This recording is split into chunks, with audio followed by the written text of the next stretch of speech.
नमस्कार, स्वागत है आपका। आप देख रहे हैं खबर उत्तराखंड। मैं हूं आपके साथ अनाया शर्मा। शुरुआत करेंगे खबरों के विस्तार से। पीपल्स फॉर एनिमल की संस्थापक और सुल्तानपुर से भाजपा सांसद मेनका गांधी अपने निजी कार्यक्रम के तहत विकासनगर पहुंची, जहां पशु प्रेमी गौरी मोलखी की तरफ से संचालित किए जा रहे हैप्पी होम एनिमल सेंचुरी का जायजा लिया गया।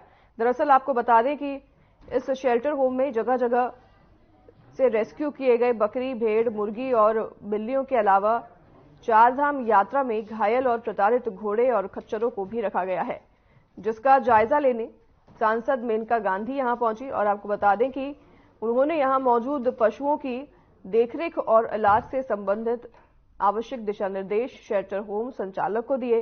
इस दौरान सांसद मेनका गांधी ने कहा कि ये शेल्टर होम उत्तराखंड ही नहीं, देश का एकमात्र ऐसा शेल्टर होम है जहां इस तरह के जानवरों को रखकर उनकी देखरेख की जा रही है।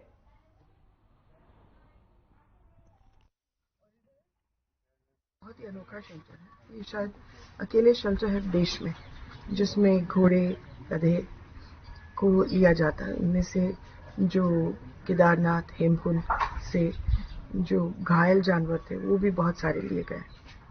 और मैं बहुत खुश हूँ कि ये शेल्टर बहुत ही अच्छा चल रहा है और बहुत तमीज से बना है।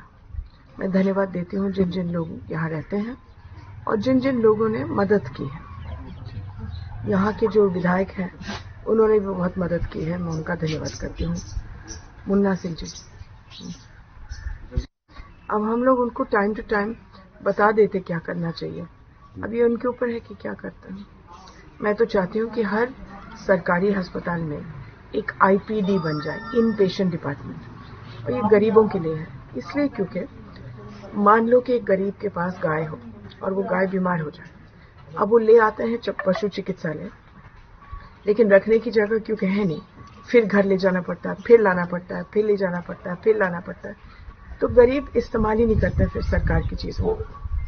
तो बहुत जरूरी है कि एक ऐसी जगह बनाए अस्पताल के अंदर जिसमें से जो एक्सीडेंट केसेस हैं, जो बहुत बीमार हैं, उनको रखा जाए। उसको हम लोग अंग्रेजी में आईपीडी, इन पेशेंट डिपार्टमेंट बोलते हैं। मान लो कि आप एम्स गए दिल्ली में और आपको रोज आना जाना करता है, तो फिर आप नहीं जाते, चाहे आप कितना भी बीमार हो। तो अगर यही कर दे तो मैं बहुत ही खुश हूँ।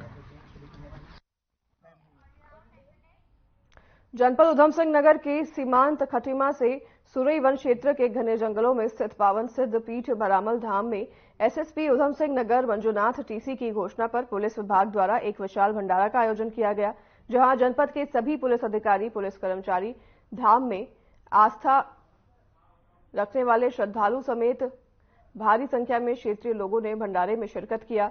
धाम पर पहुंचे एसपी मंजुनाथ टीसी सहित सभी श्रद्धालुओं ने विधिवत पूजा अर्चना कर बाबा को श्रद्धांजलि दी और आपको बता दें कि उनका आशीर्वाद भी लिया, साथ ही बाबा की समाधि पर चादर भी चढ़ाया। इस दौरान मंदिर पर भजन कीर्तन का भी आयोजन किया गया और एसएसपी समेत सभी पुलिस कर्मचारियों ने सभी श्रद्धालुओं को स्वयं भोजन कराया।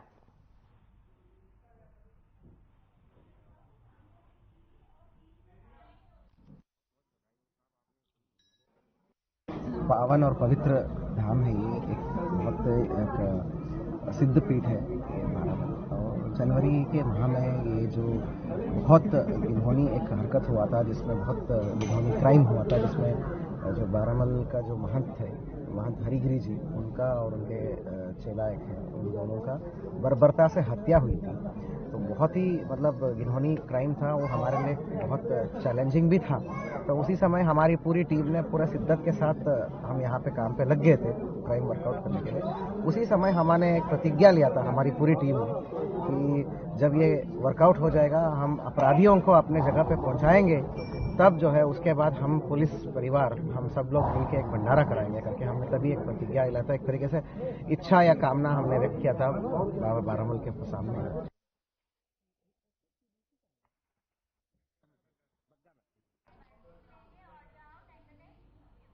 2 दिवसीय पुस्तक महाकुंभ का शुभारंभ मुख्य अतिथि विधायक शिव अरोरा ने फीता काटकर किया। विधायक अरोरा ने आगे कहा कि मुख्यमंत्री पुष्कर सिंह धामी की बुके के स्थान पर बुक भेंट करने की पहल की दिशा में यह महत्वपूर्ण शुरुआत है।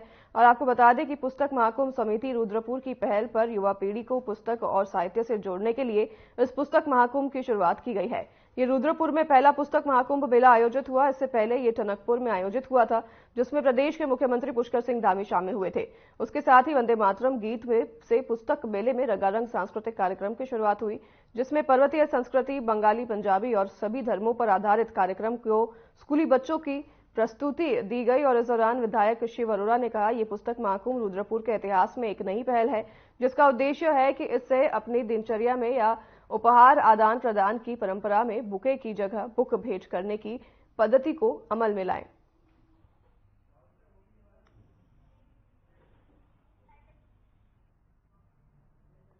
दो दिवसीय पुस्तक महाकुंभ मेले का आयोजन हुआ और इसमें विधायक शिव अरोड़ा ने पहुंचकर इसका उद्घाटन किया। आपको बता दें कि इसका मुख्य उद्देश्य है युवा पीढ़ी को साहित्य से जोड़ना, और मुख्यमंत्री भी इस दौरान मौजूद रहे और स्कूली बच्चों ने कई प्रस्तुतियां दी इस कार्यक्रम में। विधायक शिव अरोड़ा ने इसका उद्घाटन किया। युवा पीढ़ी को साहित्य से जोड़ा जाएगा इस पुस्तक कार्यक्रम के दौरान। और आपको बता दें कि 2 दिवसीय ये पुस्तक महाकुंभ जो है मेला शुभारंभ इसका हो चुका है और 2 दिन तक ये कार्यक्रम चलेगा।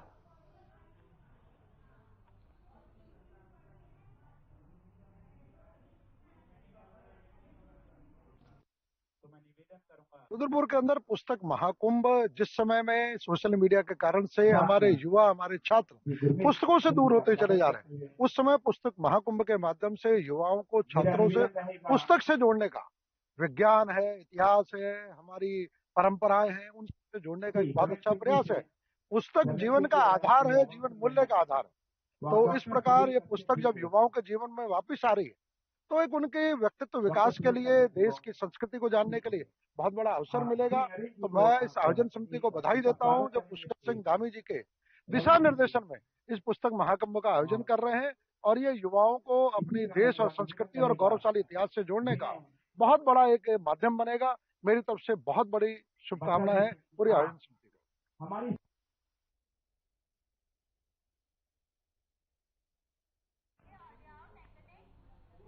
विकासनगर क्षेत्र में 3 बदमाशों ने हथियारों के बल पर ज्वेलरी शॉप लूटने का प्रयास किया, जिसके चलते ज्वेलर्स ने दिलेरी दिखाते हुए एक बदमाश को मौके पर ही दबोचकर पुलिस के हवाले कर दिया, जबकि मौके से फरार हुए 2 बदमाशों को पुलिस ने मौके से करीब 10 किलोमीटर दूर मुठभेड़ के बाद गिरफ्तार कर लिया है।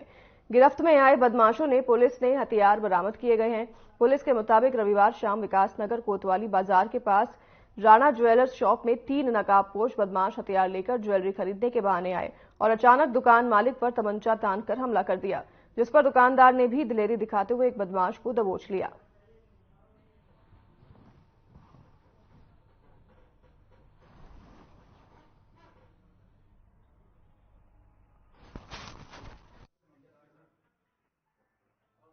राणा ज्वेलर्स जी के यहाँ पर 3 बदमाश नकाबपोश पहुंचे थे वहाँ पर, और उन्होंने वहाँ पर शॉप को लूटने का अटेम्प्ट किया और तत्काल इनके द्वारा जो भी था इन्होंने रिएक्ट किया और एक बदमाश से हाथापाई की होगी। सूचना पर पुलिस भी मौके पहुंची और एक बदमाश को गिरफ्तार किया गया। जो प्राथमिक पूछताछ में जैसी सूचना मिली तो तत्काल पूरे शहर देहात में चेकिंग का अभियान चला देगा, सारे बॉर्डर सील कर दिए गए थे। पूछताछ से पता चला कि गैंग सहारनपुर का है जो लगातार वारदातें ऐसी करता था। इसके आधार पर सहारनपुर से तत्काल वहाँ की एसओजी और सभी से इनपुट लेने के बाद फिर चेकिंग अभियान चलाया गया। जो हुलिया में मिला था उसके आधार पर सभी टीमें लगातार लगी हुई थी। प्रासन बैराज के पास चेकिंग के दौरान जब ये बदमाशों को रोका गया तो ये वहाँ पर इकट्ठा थे एक खंडर के पास, वहाँ एक खेत के मैदान के पास, और इनके द्वारा फायर किया गया। तो उसके बाद जवाबी फायर में एक बदमाश जहांगीर, इसके पैर में 2 गोली लगी और एक सुबोध करके और एक नवीन, 3 लोग इस पर अरेस्ट हुए थे, इसके एक गोली लगी। इसमें जब पूरी पूछताछ के बाद अभी तक जो हमें प्राथमिक जानकारी मिली है कि इस गैंग के ऊपर खासकर जहांगीर जो बदमाश की 2 गोली लगी है, इस पर 21 मुकदमे अभी तक वेरीफाई हुए हैं जो सहारनपुर डिस्ट्रिक्ट से हैं, और वहाँ मंडी थाने में भी लूट डकैती के मुकदमे हैं। पहले भी पुलिस मुठभेड़ दुकान पे और एक पहले तो एक आया, कम्बल लिया हुआ था, पूरा मुँह ढका हुआ था। मैंने कहा चैन दिखाओ, चैन देखो थी। मैंने जब देखा उसको मैंने कहा, खैर मैंने कहा चलो बैठो। फिर दूसरा भी आ गया, उसने यहाँ पे मेरे पिस्टल लगा दी, वो कट्टा जो भी होगा उसके पास निकाल के सब कुछ मार दूंगा बोले। मैंने उसका हाथ झटका और मैं कुर्सी से उठ के उसके ऊपर एकदम से दबा। उसने बहुत तेज मेरे यहाँ मारा भी, मेरा पूरा साइड पूरी मेरी फुल था। कोई पकड़ा भी गया? पकड़ा, एक बंदे को मैंने पकड़ के रखा, उसमें घसीटता हुआ उसको बाहर ले गया और बाहर जाके शोर मचाया तो फिर पब्लिक इकट्ठी हुई तो उसको पकड़ लिया। तो पुलिस मौके पे आई थी? पुलिस मौके पे आ गई, उसको ले गई साहब।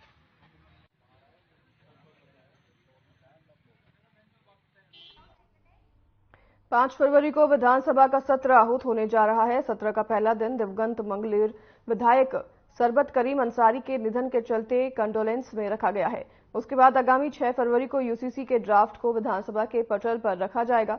विधानसभा अध्यक्ष रितु खंडूड़ी भूजन का कहना है कि उत्तराखंड में समान नागरिक संहिता विधेयक आ रहा है और उनकी राय में यह अच्छा विधेयक है। महिलाओं को इंसाफ मिलना चाहिए, वे इंसाफ इसका पक्षधर है। और वहीं रितु खंडूरी ने यह भी कहा कि उच्च को लेकर उनसे कोई सुझाव नहीं लिया गया। नेता प्रतिपक्ष यशपाल आर्य ने कहा कि उच्च को विधानसभा के पटल पर रखने के पश्चात समय मिलना चाहिए जिससे इसका अध्ययन किया जा सके और इस पर चर्चा की जा सके। वहीं यशपाल आर्य ने भी कहा कि यूसीसी को लेकर उनसे कोई सुझाव नहीं मांगा गया है।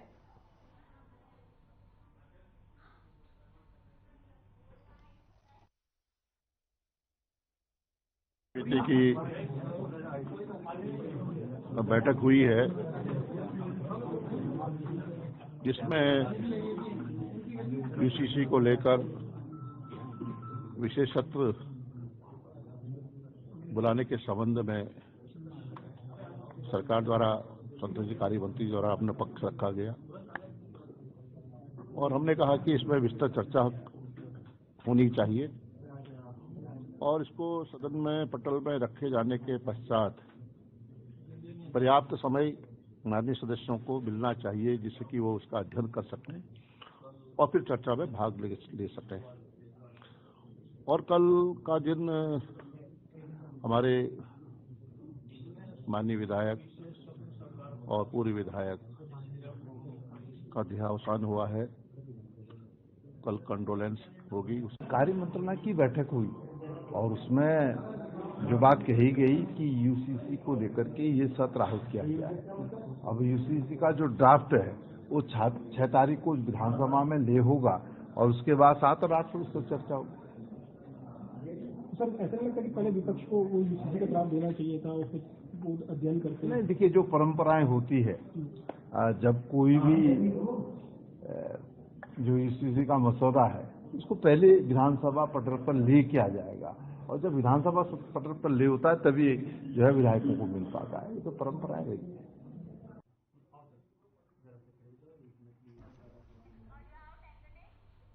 विधायक सरिता आर्या ऋषिकेश दौरे पर रहीं, जहां उन्होंने बीजेपी कार्यालय में प्रेस कॉन्फ्रेंस की।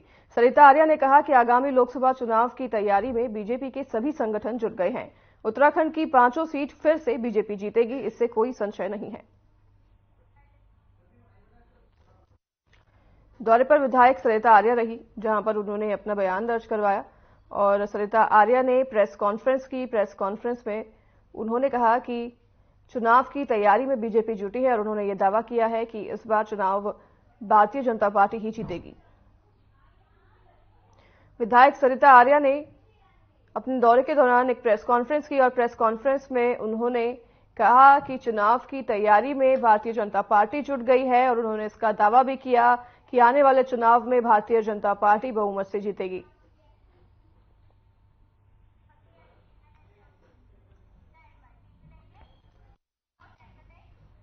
विश्व कैंसर दिवस के अवसर पर जिला चिकित्सालय कोरोनेशन में राष्ट्रीय स्वास्थ्य मिशन में कार्यक्रम का आयोजन किया गया। कार्यक्रम में आर्टिफिशियल इंटेलिजेंस युक्त थर्मल इमेजरी मशीन से महिलाओं की स्तन कैंसर की स्क्रीनिंग की गई। साथ ही आम लोगों को नुक्कड़ नाटक के माध्यम से कैंसर के प्रति जागरूक भी किया गया। वहीं आपको बता दें कि स्वाति भदौरिया ने बताया कि कैंसर दिवस के उपलक्ष्य में स्वास्थ्य विभाग द्वारा अत्याधुनिक मशीन के जरिए महिलाओं में होने वाले स्तन कैंसर की जांच के लिए इस मशीन का उपयोग पायलट प्रोजेक्ट के रूप में किया गया है।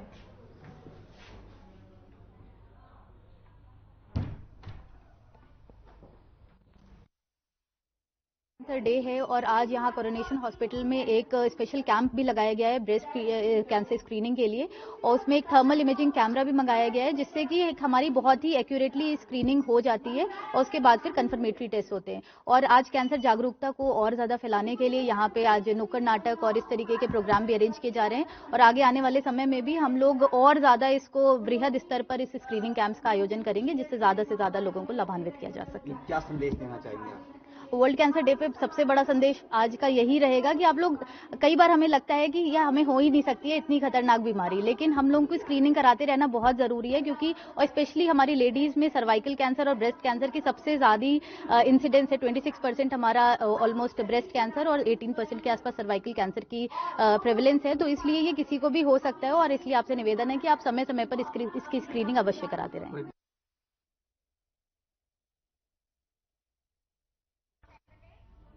उत्तराखंड सरकार द्वारा वर्ष 2025 तक उत्तराखंड प्रदेश को ड्रग फ्री देवभूमि बनाए जाने के लिए दिए गए निर्देशों के क्रम में क्षेत्राधिकारी चंपावत में मादक पदार्थों की तस्करी की रोकथाम किए जाने के लिए अभियान चलाकर कार्रवाई किए जाने के लिए सभी थाना प्रभारियों को निर्देशित किया गया है। चेकिंग के दौरान पुलिस ने मोटरसाइकिल पर सवार 2 व्यक्तियों को गिरफ्तार भी किया है, जिनके कब्जे से 600 नशे के इंजेक्शन और 570 ग्राम स्मैक बरामद किए गए हैं। पुलिस ने दोनों तस्करी के खिलाफ मामला दर्ज कर आगे की कार्रवाई शुरू कर दी है।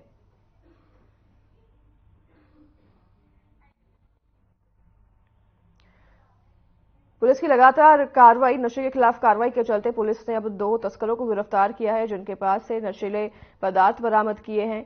और आपको बता दें कि तस्वीरों में आप देख रहे हैं ये 2 आरोपी जिनको पुलिस ने गिरफ्तार किया है, जो कि रंगे हाथों पकड़े गए हैं और आगे की कार्रवाई में पुलिस जुट गई है। नशा तस्करों के खिलाफ चल रहे अभियान के तहत पुलिस ने 2 नशा तस्करों को गिरफ्तार किया है, जिनके पास से नशीले पदार्थ भी बरामद किए हैं पुलिस ने।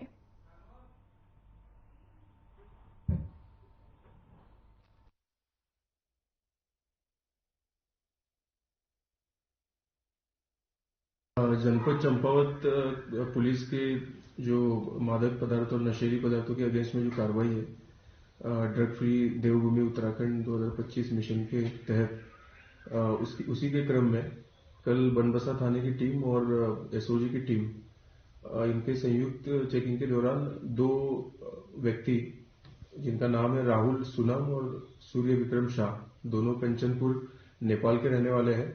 इनके पास से 300 बुप्रेनॉर्फिन और 300 फेनार्गन के इंजेक्शंस, टोटल 600 इंजेक्शंस और 5.7 ग्राम स्मैक, कुछ कैश और फोन ये बरामद हुए हैं।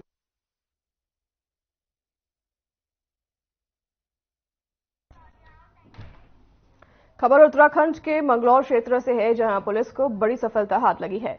हथियार से युवक की हत्या कर शव को नाले में फेंकने वाली घटना का एसएसपी हरिद्वार ने खुलासा किया है। पुलिस हत्या करने वाले आरोपी को गिरफ्तार कर लिया है और वहीं कार्रवाई करते हुए आरोपी को जेल भेज दिया गया है। मंगलौर पुलिस द्वारा ब्लाइंड मर्डर का जल्द खुलासा किए जाने पर एसएसपी हरिद्वार ने टीम की सराहना की है।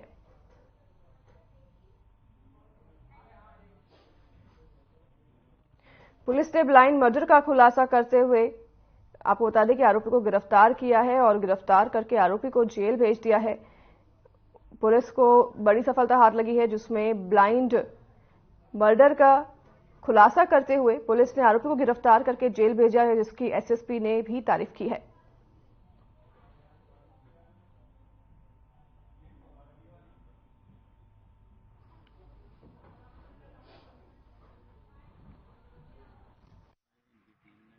मोहम्मदपुर जट में एक व्यक्ति की मृत्यु हुई थी। एक व्यक्ति को धारदार हथियारों से मार के उसको दबाने का प्रयास किया गया था, और क्योंकि ये एक बड़ा सेंसेशनल क्राइम था, मोहम्मदपुर जट में इसको लेकर प्रतिक्रिया भी लगातार आ रही थी। उसमें पुलिस के द्वारा, क्योंकि ये पूरी तरीके से ब्लाइंड मर्डर था और इसमें लगातार हमारी टीमों ने वर्क किया है, मेहनत के बाद एक व्यक्ति की इसमें अरेस्टिंग हुई है।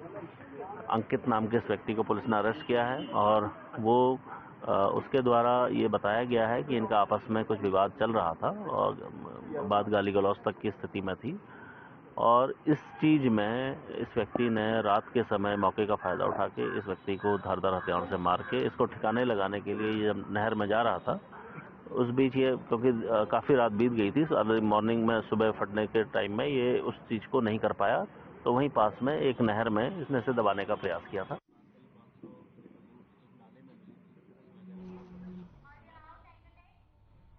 खबर द्वारहाट से है, जहां उत्तराखंड लोक गीतों के सुर सम्राट स्वर्गीय गोपाल बाबू गोस्वामी की जयंती चौखुटिया की कृषि महोत्सव 2024 धूमधाम के साथ मनाई गई। शुक्रवार को उनके चित्र पर पुष्प अर्पित कर याद किया गया। इस मौके पर विभिन्न रंगारंग सांस्कृतिक कार्यक्रमों की मनमोहक प्रस्तुति ने समा बांध दिया और गोपाल बाबू गोस्वामी सांस्कृतिक कला समिति की ओर से नंदा देवी मंदिर परिसर में आयोजित कार्यक्रम में वक्ताओं ने कहा कि गोपाल बाबू गोस्वामी के सुरों का जादू हमेशा चलता रहेगा। वहीं लोक कलाकार अमित गोस्वामी, नजीम रचना और महेश ने कुमाऊनी गढ़वाली गीतों की एक से बढ़कर एक प्रस्तुतियां देकर दर्शक दीर्घा में बैठे लोगों की खूब तालियां बटोरी। वहीं आज कृषि महोत्सव के दूसरे दिन भी काफी भीड़ देखने को मिली। इस मौके पर यहां नवीन बिष्ट, आशीर्वाद गोस्वामी, चंद्रा गोस्वामी, राजेंद्र सिंह तिवारी, चंद्रशेखर, अनीत गोस्वामी, रमेश लाल, नीरज आर्या समेत कई लोग मौजूद रहे।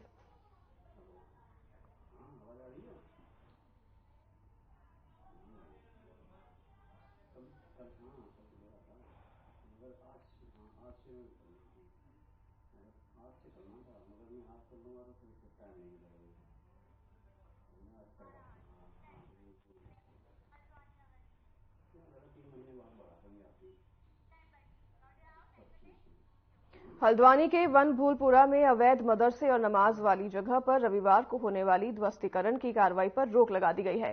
सिटी मजिस्ट्रेट ऋचा सिंह ने फिलहाल देर रात दोनों भवनों को सील कर दिया है। उन्होंने बताया कि मलिक के बगीचे में अवैध मदरसे और नमाज वाली जगह से जुड़े कागजात दिखाने के लिए नगर निगम में लोगों से कहा गया था, लेकिन उनके द्वारा कोई कागजात नहीं दिखाया गया। देर रात कोर्ट का कोई नोटिस दिखाया गया है, जिसका परीक्षण कराया जा रहा है। ऐसे में मामले की गंभीरता को और लॉ एंड ऑर्डर को देखते हुए फिलहाल ध्वस्तीकरण की कार्रवाई पर रोक लगाई गई है।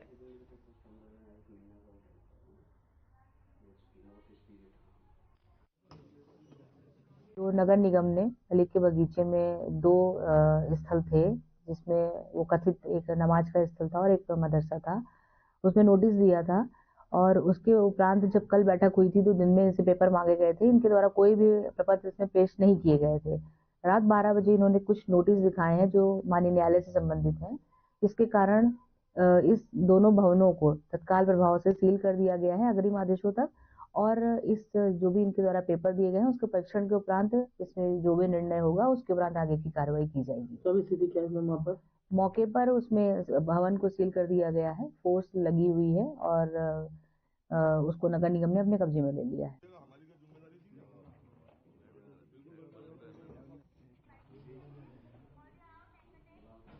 श्रीनगर में बड़ी दुर्घटना घटित हो गई है। बता दें कि एक गांव के आंगन में खेल रहे 11 साल के बच्चे पर गुलदार ने हमला कर दिया, जिसमें बच्चा बुरी तरह से घायल हो गया है। आनंद फानन में गांव वालों की मदद से बच्चे को वेश अस्पताल श्रीकोट लाया गया, जहां डॉक्टरों ने बच्चे की जांच करने के बाद उसे मृत घोषित कर दिया।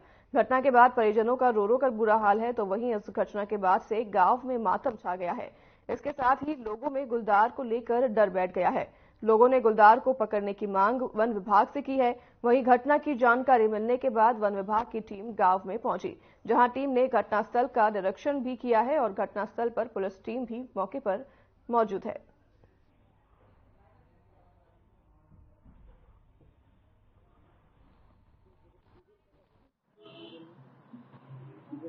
बच्चे की जो बॉडी है उसको पोस्टमार्टम के लिए या मोर्चरी में लाए हैं।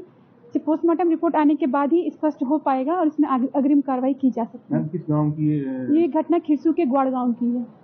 आगे पीएम रिपोर्ट आने के बाद ही आगे कार्रवाई हो पाएगी। हमें मिली थी, मौके पे मेरे चौकी इंचार्ज वो पुलिस बल गया था। इस समय मैं मोर्चरी पे आया हूँ। लाश को मेरे पुलिस कर्मियों द्वारा देखा गया। ये किसी जानवर के द्वारा नाखून से पेट में घाव से आने के कारण आगे मुंह के दांत टूटने से हुई है। ये मृत्यु का कारण केवल विलम्ब से हॉस्पिटल पहुंचाने का है और बाकी मौके पे जाके उस स्थिति से आप लोगों को अवगत कराऊं। सर, घटना का पूरी जानकारी पोस्टमार्टम के बाद ही लगता है। इस घाव किस तरह के हैं, क्या है, इसकी जानकारी पीएम के बाद ही पता लगेगी। प्रथम दृष्टया जो देखा गया वो मैं आपको बता।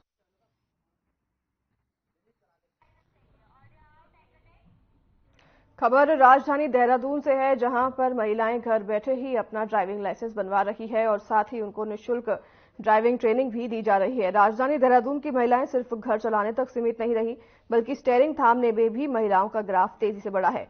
परिवहन विभाग महिलाओं को वाहन चलाने की ट्रेनिंग देने के प्रति गंभीर हुआ है। वहीं आपको बता दें कि महिलाएं अब घर बैठे लाइसेंस बनवा रही हैं। आरटीओ एनफोर्समेंट शैलेश तिवारी ने बताया कि महिलाएं अपना लाइसेंस बनवाने के लिए अमूमन घर बैठे ही आवेदन कर रही है और अपना लर्निंग ड्राइविंग लाइसेंस बनवाने के लिए आवेदन करने के बाद परमानेंट ड्राइविंग लाइसेंस बनवा रही है। ऑनलाइन आवेदन के बाद उपलब्ध तारीख और समय आवेदकों को प्रदान कर दिया जाता है। सुविधा के हिसाब से चुनाव कर ड्राइविंग टेस्ट के लिए महिलाएं उपलब्ध होती है और टेस्ट पास करने के बाद घर पर ही ड्राइविंग लाइसेंस बनकर पहुंच जाता है।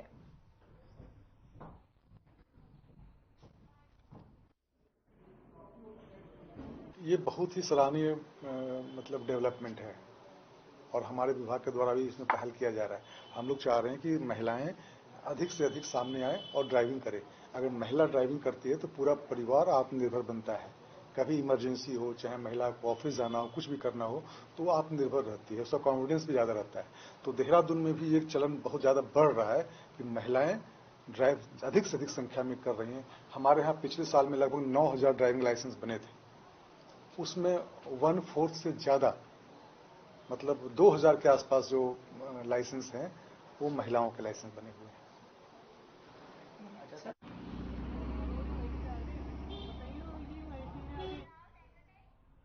तो फिलहाल इस बुलेटिन में हमारे साथ बस इतना ही। नमस्कार।